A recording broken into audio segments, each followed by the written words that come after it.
Anto ia pe fa feon tal ele la na o ilo Yesu lo na so talo le la fa to mai tu se mata yo lom ta upono alon fa upoi vanga fa posu malton o le nei ia fa pe o to on tatalo lo matou ta mai o le langi ia pa ia lo suafa ia o mai lo malo ia fa ia lo finangalo la langi e pe ona fa le langi ia e foi mai ate matou le aso nei matou me ai tatau male aso ia e fa mangalo ia te matou ia matou ang sala e pe o matou foi ona matou fa mangalo inatu ia o angalenga mai ia te matou au foi te ina i matou le toftofonga ai e la vea ia i matou ale leanga au ai o le malo male mana a to male vi inga e fa lava amen.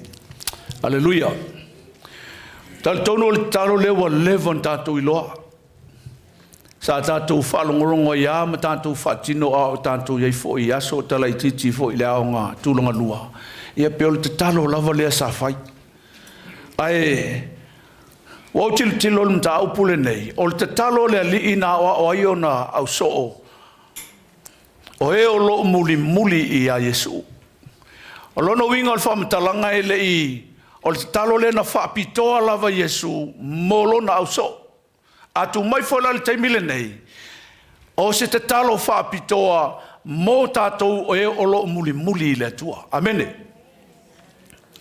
e ma faila no fai antu le tau le nei o le tatalo le nei e le na o se tatalo a o lo fata oto a Yesu le structa ia po se a wivi e le ngata e tatalo o ile au so a ia i loa le au so o mua po o ai le atua lua ia i loa le au so po o ai i latou i le atua lua ia malama le au so o Yesu i le tu ainga tua lea o lo muli ai latou e le o se atua o ia o le atua mamalu o ia o le atua pa ia tolu ia malama le au so o Yesu i mea e mawhai o na whaia e le atua lea o lo muli ai fa o lo tala noa Yesu ina i le soifuanga o lona au so e te tau na soifua maola ai amene le ala na leo no whai atu le tau le nei ina wau so e le tatalo le nei e le na o se tatalo fo i le pe ona tatou whatino ina pe ina ona tatalo a umaloa Halleluiah ai o tatou tilo o le te le ia o le whatatianga Yesu o mea te tau ona malama ailo na uso Halleluiah le ala tatou o e va ili ma tatou tilo i va enga taitasi o le tatalo lea Halleluiah e le tusila Ioane lom tau pes fulmar fitu o iolo i eile tatalo a Yesu na tatalo a ilon tama a o sauni e toi fo i le langi Halleluiah a tilo la te talo le a Yesu e tutusa le lei lava te talo le na ma le te talo le na ia o oilo na uso lo no wingo fa mtalanga tutusa le lei winga le fim le o lo tala no a Yesu le te talo lea ile Ioane sfumar fitu ma le te talo le na ia o oilo na uso a tilo ia i upuna ia ina peo no ufai antu o le mea na laio na mana o Yesu e awa olo na uso o le talo lea i memo mua ia i lolo na uso o po ai le atua lua ia i lolo na uso o po ai i la tou i le atua ia i lolo na uso le atua le au na io le atua mamalu ia i lolo na uso le atua le au na ia ina te mawhaia me uma Halleluiah le lo ia le tatalo le a Yesu na le Ioane le sfumar fitu o lo ia ni upu fa pe a Yesu ina o le afo i le langi fa mai lo tamai o te mana o ia e tau sia i latou ne i le anga i latou i le lalolangi ai sea a waele ele on tangata o le lalolangi i latou e pei fo yo au e le so le lalolangi au Halleluiah o i latou o suli o lo malo Whamailor tala Yesu, I leisi vahenga o te talo lea ilon ta upule Ioana Sumarifitu, la tatou leo e vai ili ono o tatou taimi. Amene. Whamailor tala Yesu, lo tama. Manuia ia na e saunia mo au le I whaavaina le larolangi. O te manao foi, ia tu ina atu ia ilatou. Halleluiah. O na e awina mai ia tau. E leo te talo Yesu I tangata o le lalolangi, o lo whapena o na latou le talia le upo le atua. A o te talo lea Yesu, o lo te talo whapitoa lava I o lo muli ia te ia. Amene. O le memo mua la o le te talo le po le whai upo mo mua, whamai le tala Yesu, lo mātou ta mai o le langi. Our Father in heaven. O lalo winga o le tatalo lea o upu ia o le tatalo. O lono winga, o lo whape atu Yesu I lo nau so. Halleluiah. O la o iai le atua le langi, o lo latou tama. Halleluiah. O lo iai lo latou tama o lo I le langi. O lo iai lo latou ainga o lo I le langi. O lo whape atu fo Yesu, na ona tou iai le lalo langi le nei, ai le so le lalo langi au tou. Ala le whamaltala Yesu, a tau ta talo, I au tau whape atu, lo mātou ta mai o I le langi. Le au so o lai le lalo langi, a o lo I ailo lātou ta mā lai le langi. E le ngata lai le au so, ai whape nā fo I ate oe mai tātou uma o lo muli muli I le atua. Ia e loa I le tahaule nei le tahu o le talo lea. Amene, ia e loa I ailo ta mā lai le langi. E ailo a inga lai whatari mai le langi. Amen. We have a family in heaven. We have a Father in heaven. Na ona e iaila le lalolangi ma tātou iaila le lalolangi le nei. Ai le o oio stangata o le lalolangi. Oio le tangata o le langi. O oio lo iaila uta mālai whatali mai le langi. Halleluiah. O le mafu anga foi le ona e tatalo. Halleluiah. Ma e tau atu iaila uloto ato aisa ona e te iloa lo uta ma. E le mwhaina saulo wa tali I wala au foi le isi ta maa loa I le oson ta maa wha pia tēdu o mana o aise mea ai. Aisea, wafa ele masani e lo oson ta maa. Ai amana o lo ua tali ise mea. E tala noa sao mai lava I ata. Aisea, langa yele ma relationship. O au o lona tama, o ia o lo ua tali ipo o la to fo yo lau whana. Whapena lava le maftanga tātou ma le atua. Ai te talo, ia whape atu lo tama ai aisea, o nei te iloa le leila ulua maftanga ma le atua. Te malamalama I le atua o lo tama, e te iloa fo ipo ai oi le atua. E feso lolum tau pe tolu fai pe su fale la fai tau mai ma fai po su lima. O le mea lea o te tōturi ai tama o lo tātou ari o Yesu Christo. O ia o foi na mai ai le a inga umalawa. O le langi a toa ma le lalolangi. Fai mai le tala le apostolo Paulo. O le mea lea o te tōturi ai le tama o lo tātou ali o Yesu Christo. Fai upula su lima nai whamali tala Paulo. Whamai, o ia ua whaingoa inai le ainga uma o le langi a toa male lalolangi. O le feseli la le taole nei. O ai le ainga o le atua le lalolangi. Amene. O le ainga o le atua le lalolangi. O oe ma o le whanau o le atua, o tātou o tangata o loo muli le atua. O loo iailau ainga le langi. O le langi lala iai le atua o loo tama, o loo iailau au ainga le langi, a o oe le lalolangi. Halleluiah. O o le atali I ma le afafine o le atua. Ma tai o lom tau po ono whai upoiva. O le nei, ia whapea o tau on te talo, lo mātou ta mai o le langi, ia pa ia lo suafa. Whamai le tala Yesu, o le nei, lai whailo nau so, ia whapea ono o tau te talo. Whamai le tala Yesu, lo mātou ta mai o le langi. Amene, e sen mana ia. Lo mātou ta mai o le langi.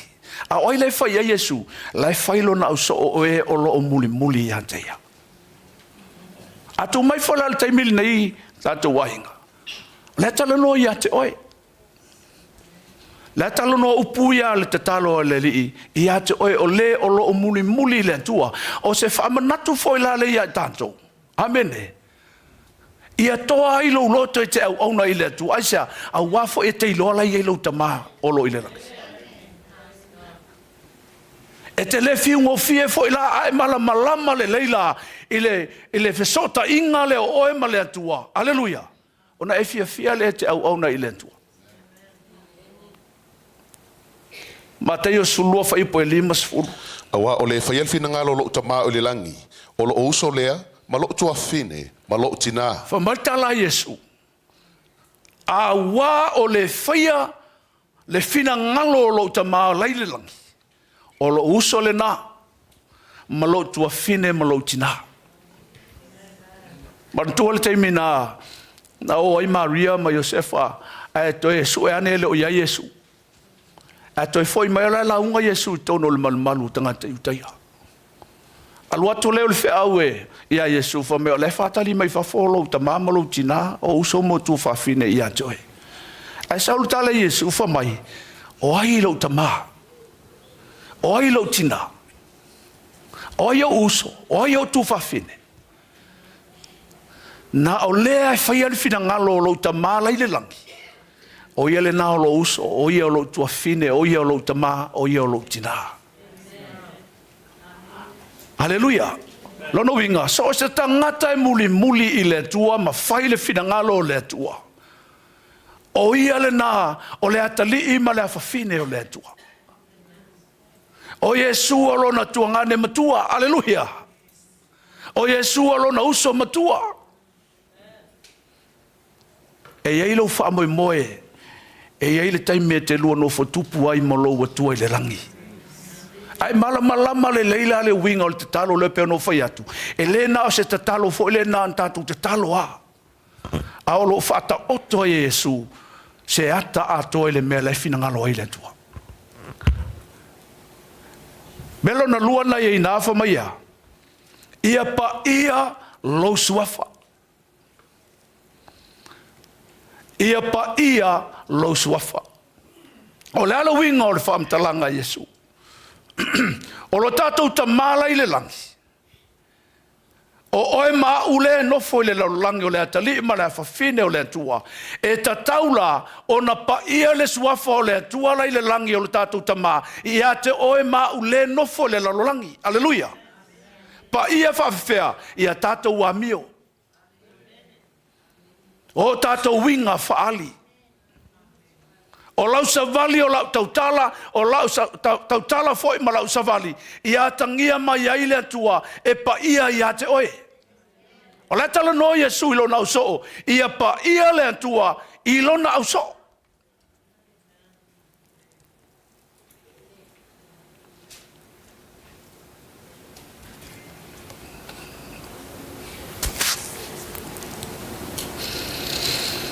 Salamu sutasi fai poi fa.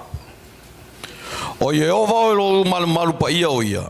O Yehova o lo i le langi lo na nofo ari. E sila mai o na fonga. E tofo le whanau o tangata e ona lau fonga. Fa mai le tala le salamu o tavita. O Yehova o lo i lo na malu pa ia. O Yehova o lo i le langi lo na nofo ari. Halleluiah. Fa mai la ia e sila mai fo fonga o Yehova. E tofo fo i e le antua, le whanau o tangata o lo i le lalangi. Amene. Ta uala le leo na mo mia o na pa ia le antua o tātou o langa aisea, langa le sila mai le antua i ate oi. Sila mai i ate. Halleluiah. Le te ofa mai le tupu o tā vita i lana salamo. Pe fo fola so umoenga i se oli. Faini au apa au o te lele ai i tulu inga o le lalolangi, ma o nofo i tulu inga o le langi. Fa maltala ta vita le atua e ia oe. E te silafia lo ta oto i lalo, e te silafia lo nofo i lunga, e te silafia lo savali, e te silafia lo tautala, e te silafia mana tunatunga lilo i lo tonu o lo loto. O le ata o le ai o se alofanga o le tangata i le silasila le atua. Ta uona e leona ta uona pa ia le atua i taimi e te tautalai. Ai te talo fo ia e loe pa ia lo tama.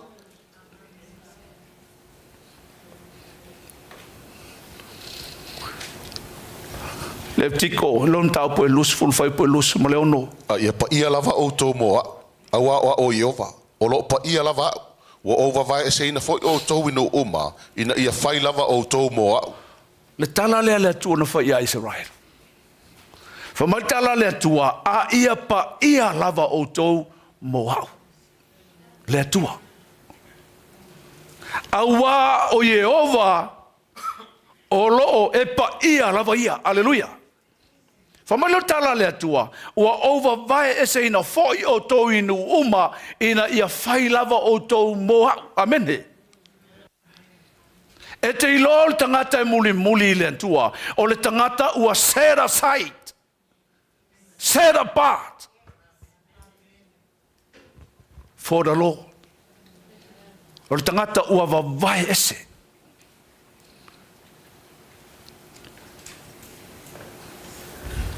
Ta ua le na whamanatu e le atua ia pa ia le atua ia te oe mau. Ai se a, o oe o le tangata ua vavai ese le atua moia.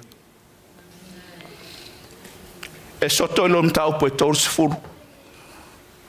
Na whai ai le tua ia mose alu e mai. Ao mai me manongi pe lima e me manongi na tau ai na mtau puna tolu sifuru e le soto.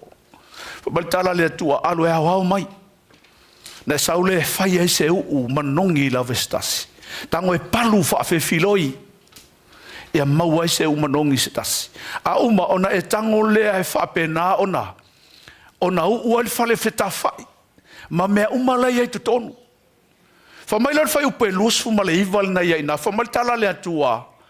Mose, so se mea e pa u ia ile sua ule na. O le mea ua vavai ese mo au. O le mea ua pa ia mo au. E ma whaila no whape atu ile taalu nei. O oil tangata ua wha wina ile nganga pa ia. O el tangata ua vavai ese le atua mo ia, e te taula ona pa ia le atua, ia i tātou. O ne pa ia lo atua le te awauna ia.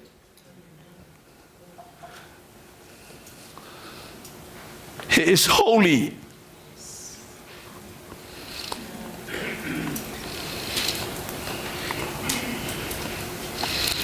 La tātou tala noa i nisi o suafa o le atua le ngangana e Peru. Sfuru iwa ia suafa ia o le atua, te tono e nisi a suafa ia leo ta pena masa ili iai.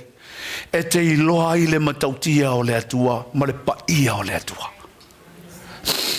Mua Tehova Elohim.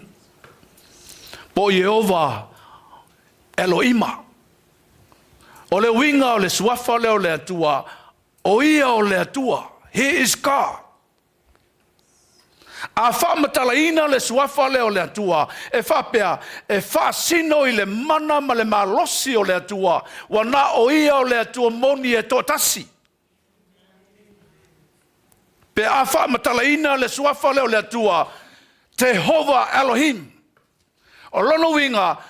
O ia o le atua mamana, o ia o le atua malosi, wana o ia fo i o le atua moni a heto ta se leise si atua.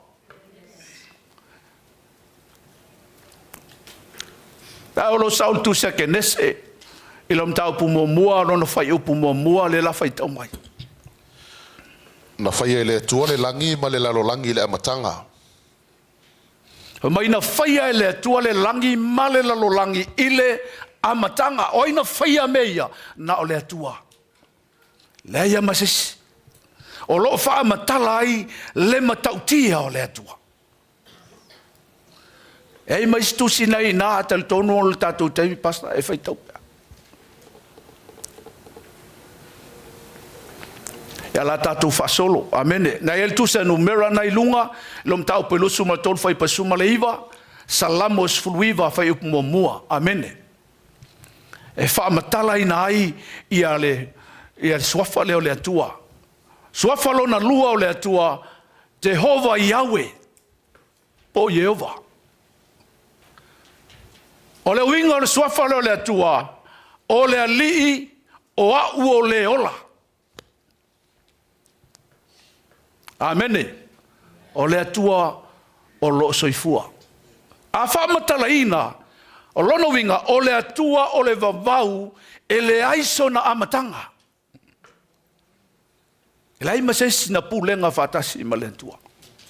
O le ala foi le na fesilia i le atua, ia yopu ma whape atu le atua yopu. Fesa e iai le teimina o whai ai le lalolangi. O fesa e iai le teimina o whai ai le langi. Aisea. Na o ia na whaia. Amene. O ia o le atua le vavau, e le aiso na amatanga. E le aifo i se ngata anga o le atua le te au una iai. Nea sau tu se kenese lom tau pe lua whai upe wha, tu se e soto i lom tau pe ono alon whai upe lua mal whai upe tolu, e soto i lom tau pe tolu a olono whai upe sumar wha. Na olo iai le wha amtalanga atoa. Amene. E te aluatu, na e tango le to e whai tau. Na foi ta tela o api se to fai tau mai lista to maftanga le tau so fo.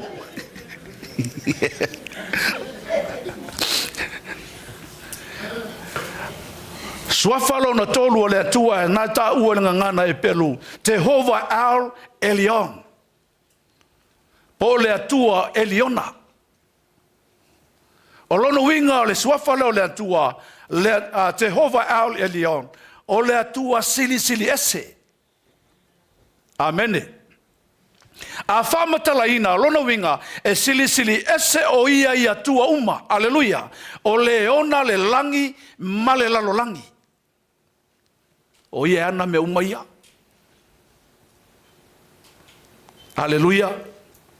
Kenese lom tau pesu fafa i pesu fitu anga i lus fulu, numera i lus fulu mar fafa i pesu luono, salamo e fitu alon fai pesu mar fitu, Isaia lom tau pesu fafa i pesu tolu anga su mar fa, o lo fa matala ma yeile suafa leo le atua. Halleluiah. Suafa lo na fa o le atua, Jehova Al Roi. Po le atua ele Roi. Amen. Jehova Al Roi, amene. Ia po le atua, ele roi le tau fai fasa moa iai, Halleluiah. O lono winga o suafa le atua, o le atua e sila fia mea uma. Ele aise me lilo i le atua. Halleluiah. A whamatalaina le suafa le atua, e whapea, e sila o ia i le lololangi uma, ma mea o lo whaia e tangata. Po whea lava lai alu o le tangata, e sila fia uma i le atua me ia tātou te whaia. A whai foi tātou te ngā lulu e fia mau au na wha maoni i le atua, pe le iloa lava le whai whea au le iloa inga taitai, la sila le le atua i le mena te whaia. A whai foi ele wha mahoni le tangata, Halleluiah, e mawhaina ele wha mahoni mo tātou le wha mahoni luma o tangata. E le lilo se si le atua. Halleluiah. O ia o le atua whamai e sila o ia i le lalolangi uma ma mea o lo whaia e tangata. Nea sau tu se kenese lom tau pes fulono alon whai upo tolu. Suafa lona lima o le atua, e ta ua ngana i Peru, Jehova Al Satai. Po o le atua siatai. O lona winga, o le atua e ou le malosi umalava. O le atua e ona pe ou le malosi umalava. Halleluiah. A whamatalaina la le suafa leo le atua. O lono winga, o le atua matautia e ona le malosi umalava. O lena te au maia mea sili atu i lau manao.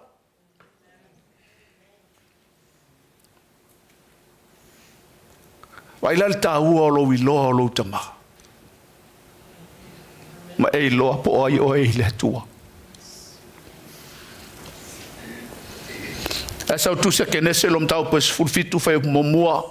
Salamo e iwa sfumaltasi alon fai upu momua. Na lo ia fa amtalanga o suafalo le atua Jehovah El Shaddai. Ono. Jehovah Jireh, po Jehovah Irai. Jehovah Jireh, ya, po fasa moina lei na Jehovah Irai.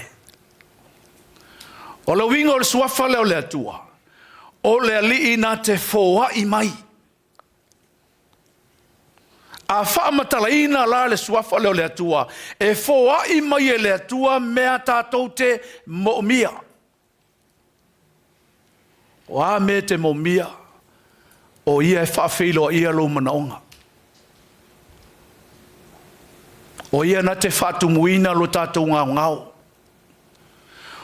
O ia na te whaamalia i lo ngalala. O le ase manaonga o ia te oe, o le atali ima le whawhine o le antua, o ia e whapenau na tali lo manaonga. Nā sau tu se kenese lo mtau pe lusu ma le lua, a o lona fai upo su tolu anga le fai upo su malfa. Suafa lona fitu o le antua e whapea. Jehova Nisi, po Jehova Nese. O le winga o le suafa leo le atua, o le alii lo manu malo tanga vai. A wha matalaina le suafa leo le atua e whapea, ia manatua le atua I lana fesosoani ia I tātou. Awani ngalo. O ia o le atua e fesosoani ia I tātou. O ia e te manu malo ai. O ia le na o sia lo tātou to ilalo. O ia le na ia whaea mai tātou mai le polonga. O ia le na ave sea lo tātou luma. I lo tātou vā ma le atua. Vā ma ia.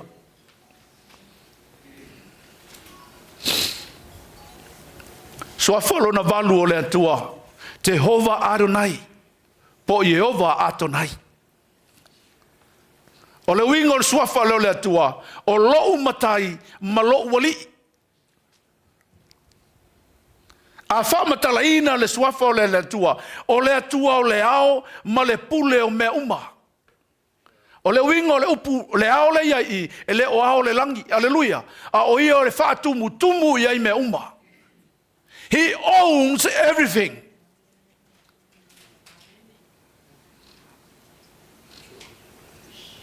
O ia e pule I mea uma. E malmalama la I matautia o lo atua le te muli ai. Te tono me lom tau poe ono lon fai upe whale na lo sau ai whamtalaina o le suafa lo le atua Jehova Adonai. Iwa, Jehova Yahweh, Elohi Israel.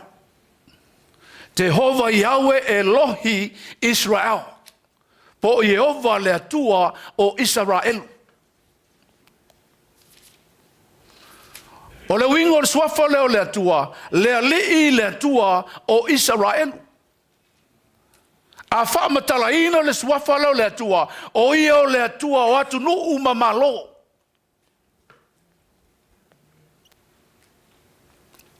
Lono winga tau mai ai, o ia na whaia le, ia no uma o le laulangi le nei.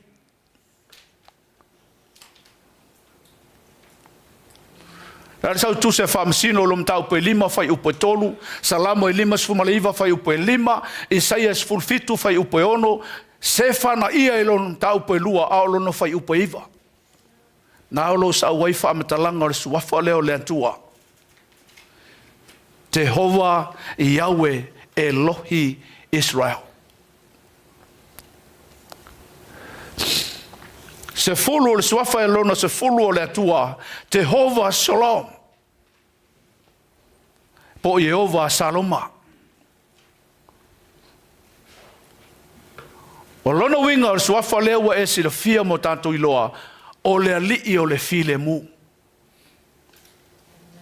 Ai ai le atua ia te o e file mu lo loto. Ai ai le atua i lo wa inga e file mu me uma. O le alawa le tau mawhai o le li o le laulangi e lu lo wa inga lu oe. Ai afa pēa e fio ai le atua lea e file mu me uma e manuia fo i lo wa inga.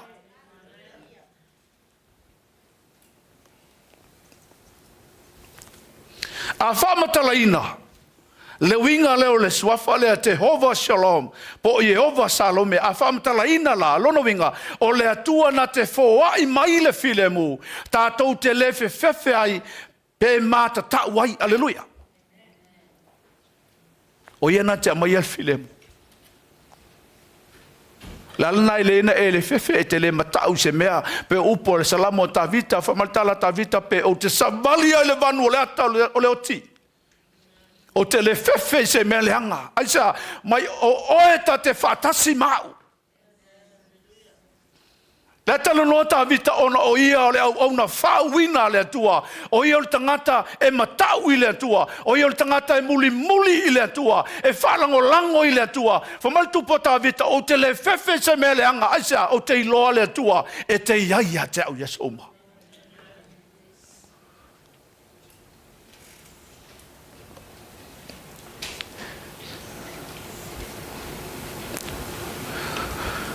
Whamasino lom tau poe ono lon whai pe lusu ma wha.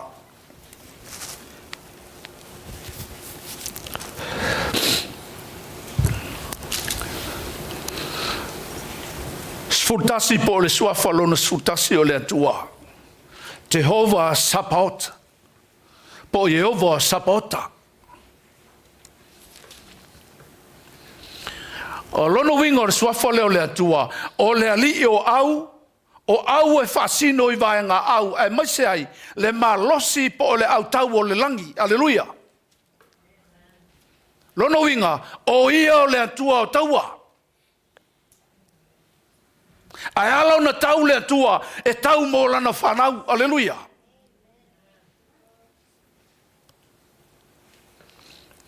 A whamatalaina la le suafa leo le atua, Tehova Sabaot po Yehova Sabaota, o lono winga o le atua e whaola, o le atua e pui i a te tātou, Halleluiah. Lalana e leo na tau le atua. Tau mo le fili.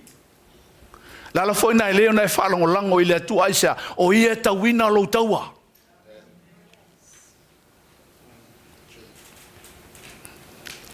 O ia o le atua o Sabaota. Na sau le mua Samuelu lom tau pu mua whai upe tolu, e saia i lom tau po ono al whai upe mua ngai le whai upe tolu le nasa waile whamatalaina po le winga o le suafa leo le atua Tehova Sabaot po Yehova Sabaota. Sfululua Tehova Sikenu po Yehova Setukenu. O le winga o le suafa leo le atua, o le alii o le tatou wa miotonu ia. O ia le te amiotonu ma ua miotonu ai.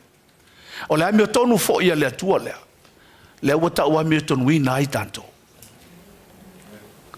A whamatalaina, o le atua o le tatou whata i ta inga tonu, wa na o ia e ta ua miotonu ina ai tatou. Ai se a len tātou whātai tai a teia. Ona o ia o le atua whai mea tonu. A whātai tai le atua, ma winga o le atua, ma tātou muli le atua, te ilo oi, e tonu me tātou te whaia. A whaia o whai unga e tonu. A sa vali foi e te amio tonu, ma ua amio tonu, ai sea, ona te ilo e pa ia lo watua le te au auna iai. Ala foi na tātou te musa e whaini mea e tau wa lea ai lo tātou atua aisea ona oe lo tangata ua wawai ese le atua moia.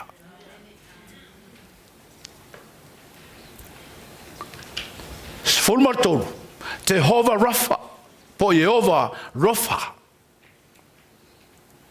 O le winga o le suafa leo le atua, o le alii e wha malolo. A whaamatalaina o le atua e ona le mana e whaamalo lo ai tato. E le aiso tatou mana.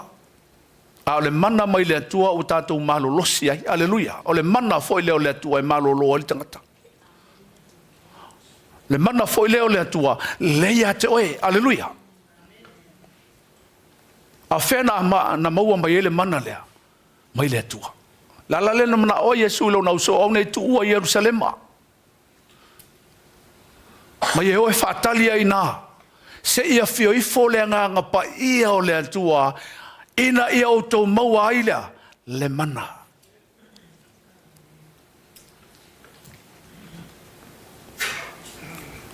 O ia o le ali e whaamalolo. O le atua e ona le mana e whaamalolo ai tato. O wale me mo mia le tangata o le whaatua tua. Tali tonu I le upu o le atua. Aua le masa o le salo. Ona e malolo le I le mana o le atua. Le hafo e le ngata I le malolonga o le tino. E malolo ai le loto. E malolo ai le mafofau o le tangata. E malolo e fo I le anganga o le tangata.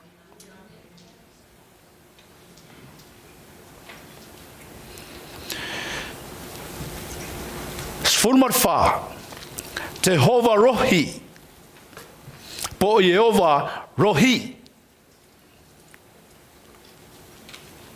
O le wingo le swafa leo le atua Tehova Rohi, o le alii o le leo leo mamoe.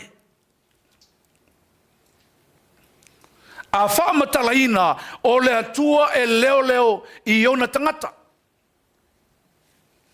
Leo leo e le atua. Me folen tu ua e Yesu le iwa sfurma le iwa ma moe sa ia te ia ai toi alu asu e mele ma moe lena li loa ai se a oia o le leo leo ma moe le lei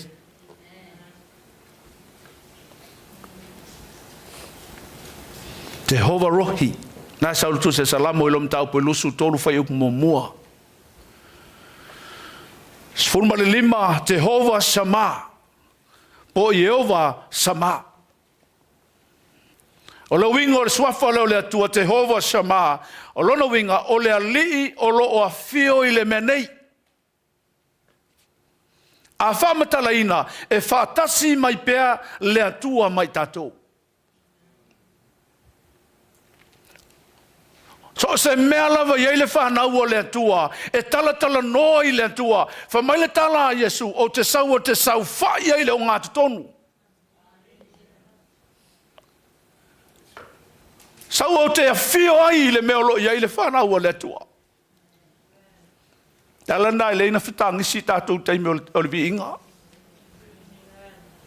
E alauna e tangi ai se a onolo iei lo atua le whengao iai teime o le sauninga. E iei lo atua le fio I totonu I nei e te whalongo ina ese mamalu winga ese Halleluiah lo I totonu o le whale nei ua tu ona a ao I totonu o le whale le nei mena leina malingi o loi mata wa e langona ina lo atua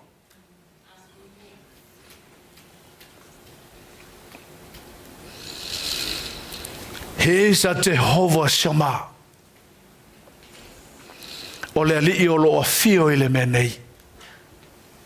Mafuanga foi nai leo tātou wala au lia ia fio whaaloalo ia fio mai le teimo le tātou sauninga aisea ona o ia le nai pa ia ai mea.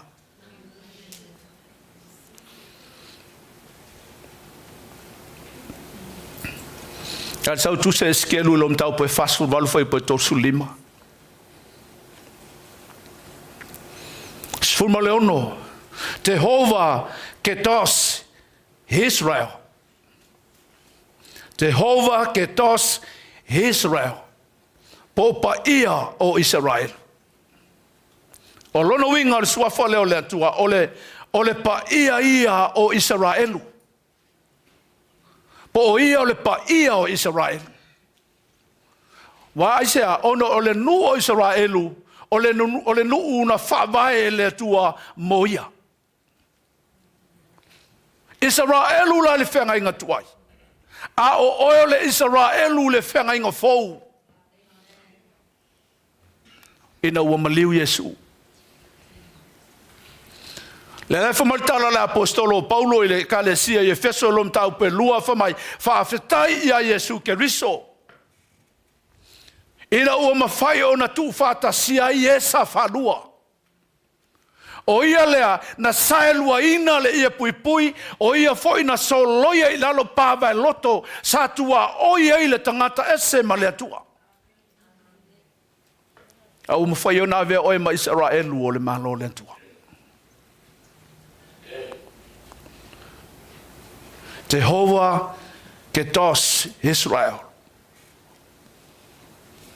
O lono inga pe a whaamtalaina o le atua e a atoa toa lona lelei. Le ai ma se mea e pisi pisia ai le suafa o le atua lea. O i o le atua e atoa toa. O i o le atua lelei. Isaia lom tau mua whai upe wha. Sfulmat fitu. Jehovah El Olam. Jehovah El Olam. Po o le atua o lama. O lono winga o le suafa le o le atua o le vavau. A whaamatalaina o le atua e whaavavau e le aisona ngataanga. E mawai le langi ma le lalolangi le nei, a tu maualo watua. E sai e whaasfulu alo na whai upo e lusu malvalu, anga i whai upo e toltasi, le naolo sa waile suafa leo le atua, Jehovah El Olam, po o le atua o lama.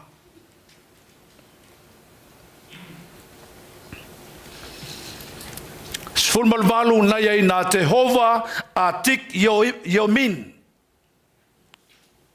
Ia po Jehovah atik ilumeni. O le wingo le siwafa le o le atua le ua maia no mua o naso. Le ua maia no mua o naso. A whamataleina. O le atua e ona le pule sili umalava e iai le aso na te wha masino ina ai malo uma. Aisea, e mai anu muaso o le atua. O le atua le vavau. E le aiso na amatanga e le aiso na ngataanga.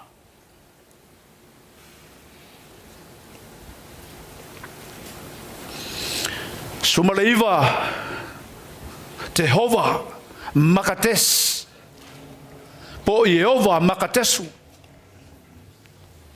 Jehovah makates po Jehovah makatesu o le wingo le swafa le o le atua o le ali ina te whaapa ia ina au mawawai e se ina au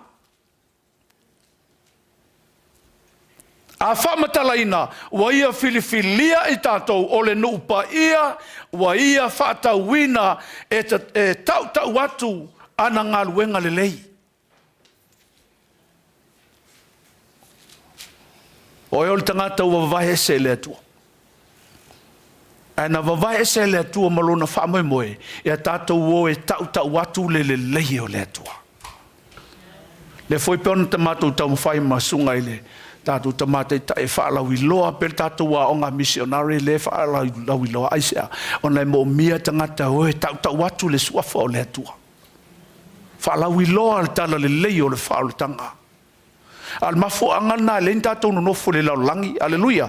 Tu tātou e le atua le laulangi o le whanau o le atua, tātou te o e tau atu le lei o lo atua.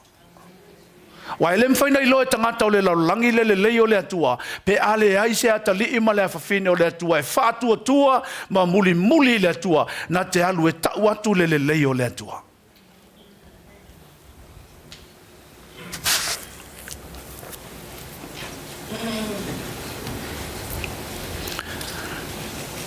Suafa nao le atua. Halleluiah, la tau toi tilo ai tua. Amene, lala nai whamai ia pa ia lo suafa. Aisea, wa e sila le ia le matautia o suafa ia o le atua. A o ai e pa ia i suafa o le atua le laulangi. o kako. Lala na leino fai Yesu lo na so. Ia pa ia Peteru ia pa ia le tua le te au na ia te oe. Le anga ale pa ia ilo o langa le tua lea e le mawhai ona talitonu tangata i le tua. E o mai foi al taimi le nei ale pa ia le tua i o tanto o langa. Halleluiah. E le ai masai se fia talitonu i le tua.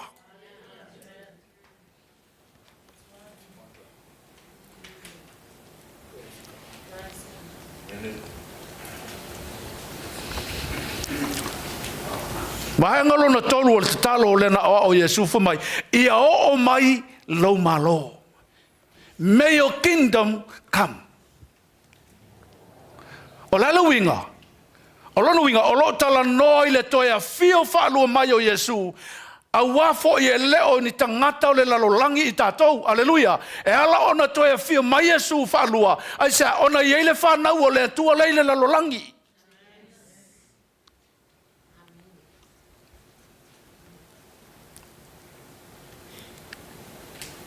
E lau tātou tangata o le lalolangi. Tātou te ia le lalolangi le nei. Ai le o oes tangata o le lalolangi le nei. Me whala le tau on tātou wola o tātou tangata o le langi. Ona ia il teime e whio mai ai Yesu e awela na whanau le whanau o le atua. Leo lo no nofo le lalolangi. E ala on tātou ia le lalolangi. Na ia tātou o e tau atu. Whaau wau le ngaluenga Yesu na whaia. Whalau iloa. O lo whailo mai e foi tangata o lo muli a Yesu. E le so tātou, leo tātou malo le nei tātou te iai. O lo iai le malo ua saunia mo i tātou i le langi. Lua konito lom tau poe ono whai upe sufitu suvalu. O lea ia o mai ai o tau nei to tonu ia te ila tau. Mai o tau vavae mai. Wa fetalai mai ai le li. Aua foi to te pai atu se meleanga. Ono o tali ai le o tau. E fai foi o tau e fai foi ia mo o tau tama. E fai foi o tau mo o atari mo o afine. Wa fetalai mai ai le li e ona le malosi o malava. Halleluiah. Fa maltala le fai pule suma le fitu. O lea ia o mai ai o tau nai to tonu ia te ila tau. Halleluiah. O lea tala no il whanau o lea tua leile la lolangi. Amene. Fa mai, halleluiah, ma ia outou vavae mai. Ua whetalai mai eile atua. Aua foi tau te papai atu i se meleanga, ona o talia ile outou, e fai foi au ma outou tama. Te eila le laulangi le nei, a oio le tangata ua vavae e se mai le laulangi.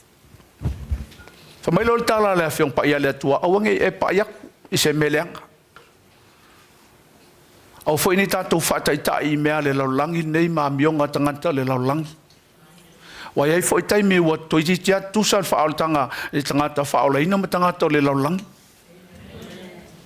E ngalo ai ia tātou isi taimi o tātou tangata ua wawai se mai e le atua mai le laulangi. E tau taul fina ngalo le atua. Tātou te o e whaalau i loa atu le mele mana o i le atua.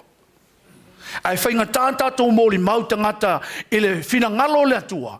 Pe atilu tilo mai tangata i ai tātou. Wa le e se a kako umaka ngako le laulangi. Halleluiah. Whamai e whai foi o tau mo ua talii mo ua fine. Ua whetalai mai aile li e ona le malosi umalava. Roma lom tau poe valu whai pasuono sufitu. O lo mo le mau mai le alava nganga i o tātou nganga. O whanau i tātou a le atua. A whai foi o whanau i tātou. O suli foi, o suli lava o le atua.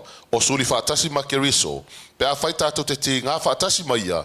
Ina ia whaamanu ia ina foi tātou whaatasi mai ia. Halleluiah. Whamai ua mōli mau mai le nganga o le atua. I o tātou nganga. O whanau tātou a le atua. E ala na moli mau i lau nganga.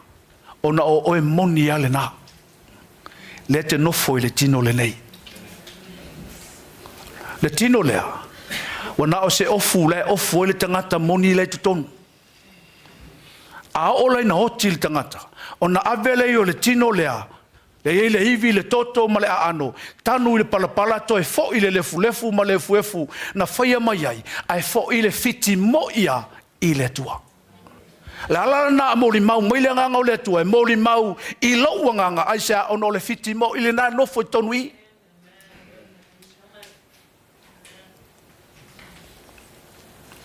E mo li mau mai la le tua. O tatou o le whanau o le tua. A fai foi o whanau tātou wha mai o suli foi. Suli lava whatasi ma ke riso. A tātou tilo i sa moa le tātou atunu. A tala noa suafa o ainga, tala noa suli. Amene.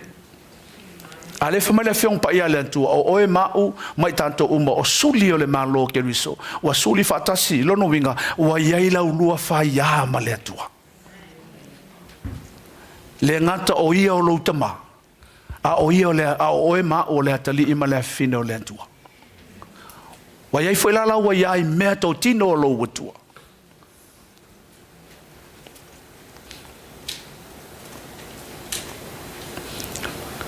Fa mai ia whaia lou fina ngalo ile la langi e pei ona whaia ile langi. Ia whaia lou fina ngalo ile lalo langi e pe ona whaia ile langi. O le halawinga. O lo wha manatu mai ai tātou. O lo tātou iai ile lalo langi le nei. O ni suli o le malo le atua. Ia tātou whaatau nuina le finangalo le atua. Ile lalo langi le nei. Ai le o tātou lava manatu. Le finangalo le atua lai le langi. Lai manao e whai le lalo langi le nei. A oi whaia. Whai e tātou. O i whātau nuina, o le atali ima le fino, o le atua le laulangi. O so o Yesu. A hele i tātou te leo mai e whaini mea tātou te mana na oi. Amen. Halleluiah. Roma nam tau pe su whawhai pe fitu. A wai le eso tātou e ola mo ia lava. E le o ti fo se tasi mo ia lava. A wa awhai tātou te ola. Tātou te ola mo le li. Pe a whai e oti mo le li, o le nei, pe ola pe oti i tātou, o tangata lava o le li i tātou. Halleluiah. Whamali tala Paulo so is tangata e ola, le tala noa i tangata o le kalesia o e uwhaola ina, amene. So is tangata lava, so is tangata e ola, ia i loa le te ola mo le atua. A whai foi tātou te whioti, ia e oti ai lungo le wala au o le atua. E awane i oti na ua pule se si le ola, amene. Mai a wafat a fai tātou te ola mo le li. Pe a fai e oti foi mo le li. Mai lai o le nei pe ola pe oti tātou o tangata lava o le ali i tātou. La lava le me momo mai. Pe momo mai le fio mai Yesu pe momo mai le oki. Halleluiah. A fai momo mai le oki alu fia. Aisea o e o le akali ima le fino le tua.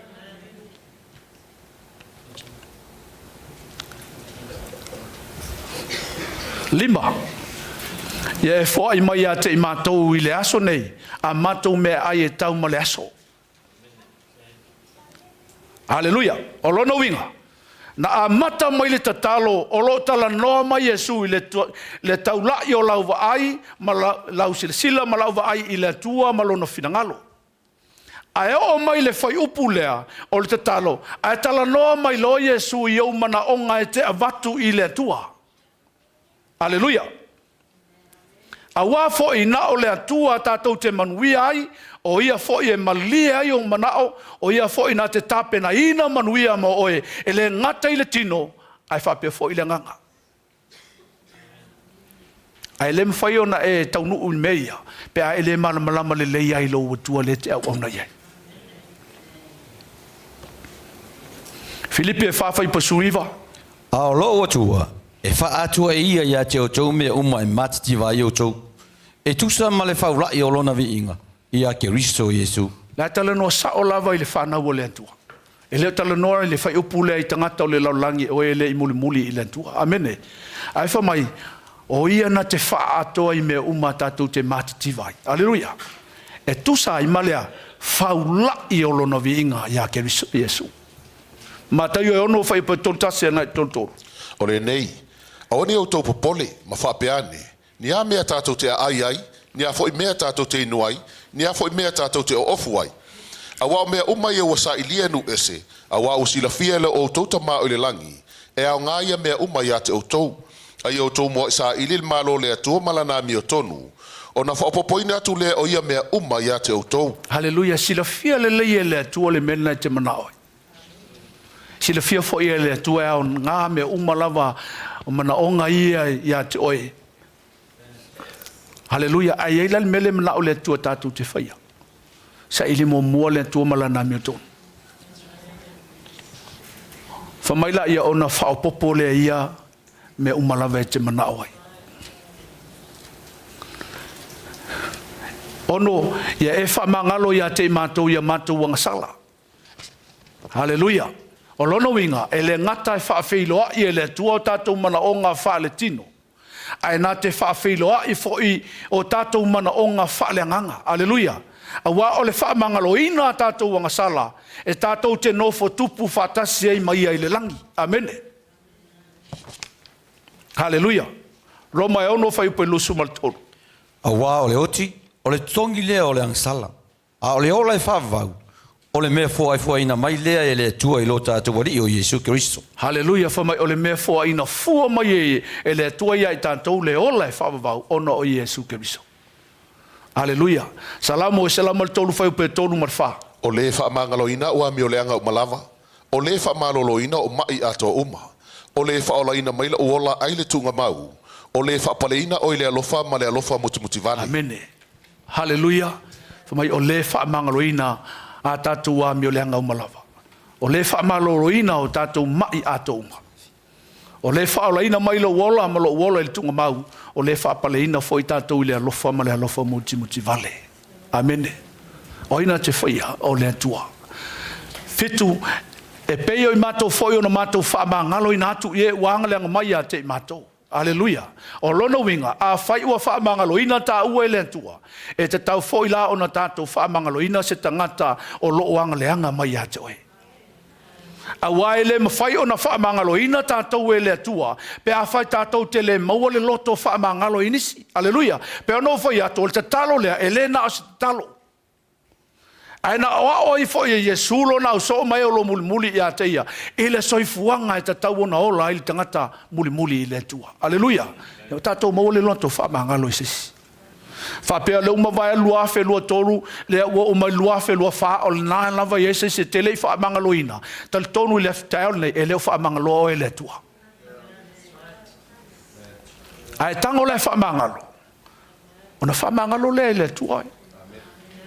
A whaamangalo lai le tua oe ina ua ma whaamanuia le tua i atoe. Ai li leu la le tua lulu umo mewa. Malala ola. Tu ilunga le ulo le tangata le whai me leanga i atoe. Awene e sau whai le no fo le tua o le whaamasino. Amen he. La statu sau whai le no fo le tua o whela no fo i le tua. O le mata whai o e tātou usitai ngā wai le upo le tua. Al matafa yo le atua o le tau i masui.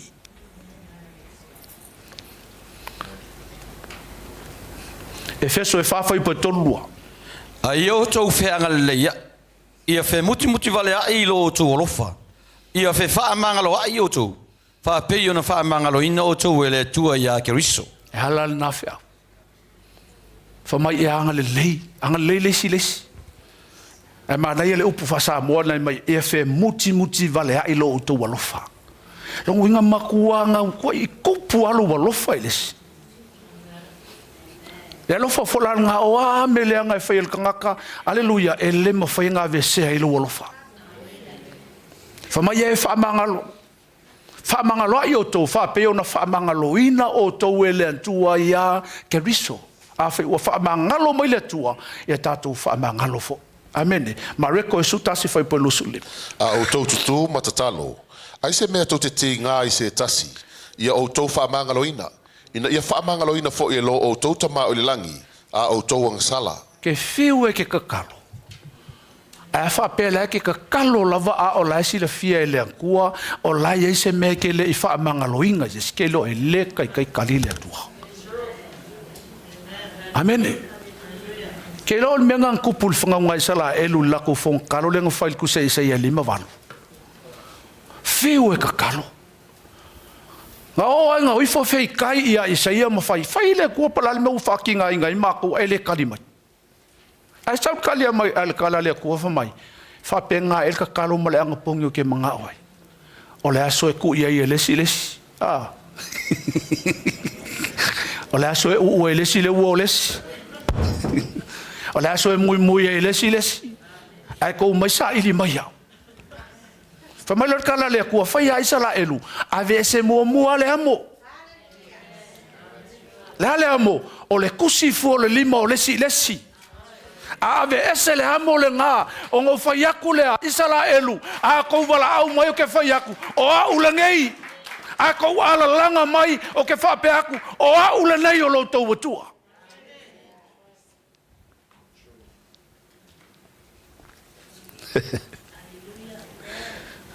ke fiu ke kuri vai le ku so manga o ngamal manga ke manga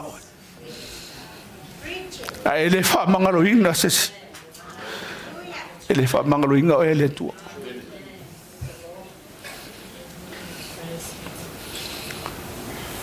valu fo mai awa fo in me mun mulile mai awa fo e te taita ina I mato I tofu to fonga aya e la va I mato ai leleanga. And lead us not into temptation, but deliver us from evil. E maila ele atua ia te oele tofu to fonga. Ele mai ele tu se fa susonga. E mai ele tu le tofu to fonga, o le tofu to fonga e te lavatia. A le nga tofu to fonga e mai ele atua e ko lengi e lo fatu tua. Fa malosi ai o le foanga le na. E mai ele atua e fa mata ai lo pelu o le tangata tau fa le nganga. La foanga e mai ele ko lu ikau. A ole le leila e iaia ma le akua I le kaiminga ki kofu ai oi. A o longo whainga ka, le anga saur kofonga e pipi I mai e fo I ma le whao so songa ki Apollo. Kofo laka koe le atua, ina ia e malosi wha le nganga, a sau ki Apollo e whao so oi, ia e ko I lalo I kofonga ia. Dalanga ka ko ke mo mia I le atua. Ka ko ye la langi nge yesa langa e lu ya ka ko ki Apollo le ka ko fa ngolongo yang po e fa lo ye pese leonga e le se leonga a sa we fia leonga a le pusi ai se a la no fa ko le pusi langa o manga fa ko I la lo Yesu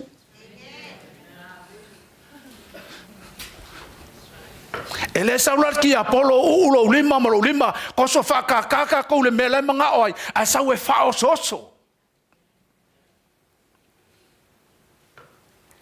ala nga ko ke mo mi ai pe on fa mal kalo le fa mai awa fo e taina I matou to fonga ai e la vea I matou ai le langa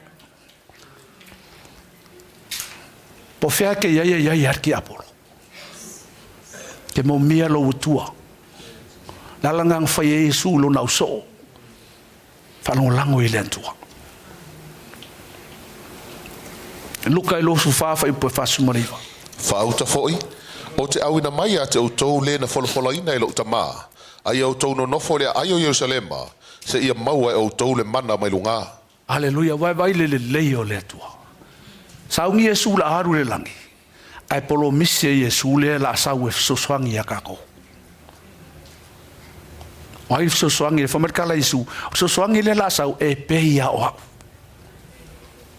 Pauale meu ko le vai ai se kingo pen ko vai a e ku kusa le maua ala le me sau e fai sau e so soangi fa na le atua le langi amen fa to to fai po lima mleono ia e fa tua ia e o va malo loto atoa ai o fa lango I lo lava tamai ia manatua o ia o wala uma ona fa tonuina ile e ia lava wala Halleluiah fa na wole tu le tao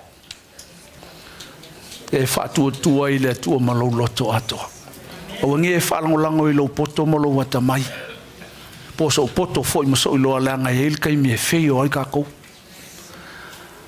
ai e mana tua le tua yo wala uma fa mai o nga saulo le tua e fa kongo ka ko wala a fa kong folau la le tua i la folaunga ele ngai foi kausanga o nga mangwia le wa mai ka mai le ke le le kakalo le e le nga os kakalo a lo fa ka oko ai Yesu le structure ma le awivi a ko e lo na so hallelujah le atua le au na yai o le faia lo na so ma le atua ye lo le atua pa ia le atua mamalu ye lo na so me ma faina faia le atua ye lo na so o ie talia mana onga hallelujah ye lo fo ye le so ala e Manurewa ai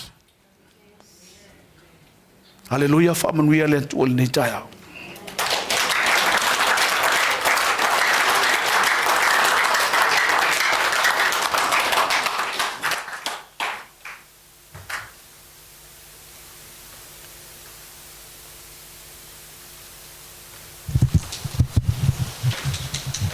tu vata si o te vata pat sina wala tu le a foi pese fa mol lava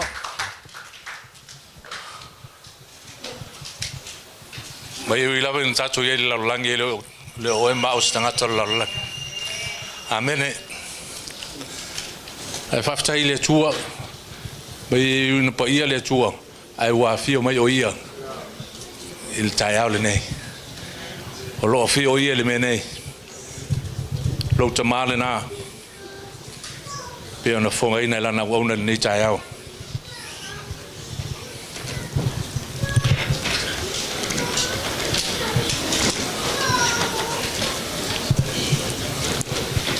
na tu lau ta stato pese tatu sa ni molta tu fai la ngolon lua fi fai lo tatu fai la ngolon lua sunga tatu tai sunga to fenga nga sepi o ia la wala mai koe ngalo le tua mo e mau ni tai au ia tu lai mai fa lo au Hello.